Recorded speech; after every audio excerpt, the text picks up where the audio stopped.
Merci mes amis, abonnez-vous et partagez les vidéos. Ça c'est l'ambiance de l'arrivée des Lions à Rabat. Tout simplement inadmissible. Inadmissible. Et on le dit souvent. Naar du mbok. Naar du mbok. Vous allez voir que ces gens-là, c'est des gens qui sont complètement paniqués. Je vous assure, toute cette tentative de déstabilisation, ça symbolise qu'il y a vraiment de la panique du côté de l'adversaire. Et ils veulent se réfugier derrière la lâcheté de la CAF, cette bande de couillons qui ne sert à rien.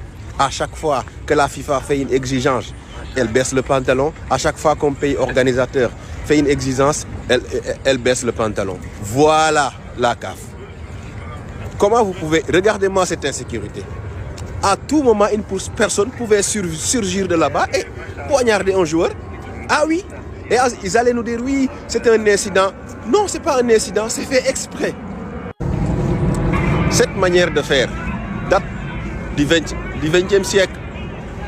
Parce que ça ne marche plus, cette manière de chercher à déstabiliser des joueurs expérimentés. Les attaques personnelles, les simulations, ça on a l'habitude de le voir chez les équipes maghrébines. Ça ne marche plus. Ça ne marche plus. Parce que maintenant, tout le monde s'attend à ça. Il n'y a aucun Sénégalais qui a été surpris par ce qui s'est passé là. L'absence de sécurité, l'absence de terrain, un hôtel catastrophique. Tout ça pour essayer de toucher au mental des joueurs. Mais je vous assure une chose. Mon équipe ne va jamais céder. Et je vais leur dire une chose. La marmite de Kinshasa était beaucoup plus bouillante.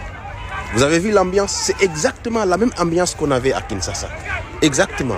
Et là, même il y a une petite différence parce que la marmite, il y avait plus de spectateurs. La limite autorisée avait été dépassée de plusieurs dizaines de milliers de supporters. Mais on a vu la suite. Donc là, ils sont en train de réveiller un lion. Et ils l'ont réveillé. On verra demain. On verra demain qui va pleurer. Parce que ces gens-là, les Marocains savent nettement et à 100% que si ce trophée les échappe, toutes les personnes qui sont sur ce terrain-là vont aller à la retraite avant de revoir le Maroc avoir cette chance-là. Parce qu'ils veulent profiter de la lâcheté de la CAF pour avoir un trophée. Ils pensaient qu'ils allaient venir marcher sur le football africain. Le Mali les a tenus tête et même le Mali les avait gagnés. Le Mali les avait gagnés parce qu'il y a un penalty qui n'avait pas été sifflé. Et tout le monde avait vu le penalty. 2 penaltys.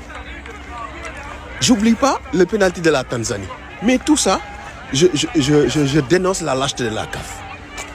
Mais cette fois-ci, c'est le Sénégal que vous avez en face. Et ça, c'est pas ce qui va vous faire gagner. C'est le terrain qui vous fera gagner. Si vous voulez entendre la vérité, c'est qu'on ne va absolument pas boycotter ce match-là.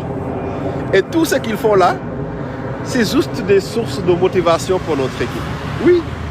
Et je vous assure, il n'y a personne qui a une fois fait ça au Sénégal et qui a gagné.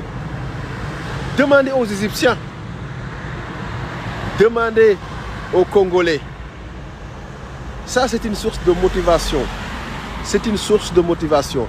Et moi, je dis une chose. Même si les Sénégalais dormaient à l'aéroport, je vous assure, ils ont la capacité, la technique et la détermination pour battre cette équipe du Maroc qui est dans le doute, qui compte uniquement sur la complicité de la CAF pour échelonner. Et on l'a vu, son itinéraire, c'est devant nous, c'est derrière nous, là, il n'y a même pas 2 semaines. On a vu combien ils ont galéré à chaque match. Et le Sénégal qui a fait son récital avec des possessions, des passes, des dribbles, des statistiques qui impressionnent toute l'Afrique, tout le monde du football. Donc il n'est pas question pour le Sénégal d'abandonner. On ne va pas abandonner. On va jouer ce match et on va le gagner. On a la capacité, on a les moyens, on a le mental, on a l'effectif, on a l'expérience, on a l'habitude de jouer une finale devant un public qui n'est pas le nôtre.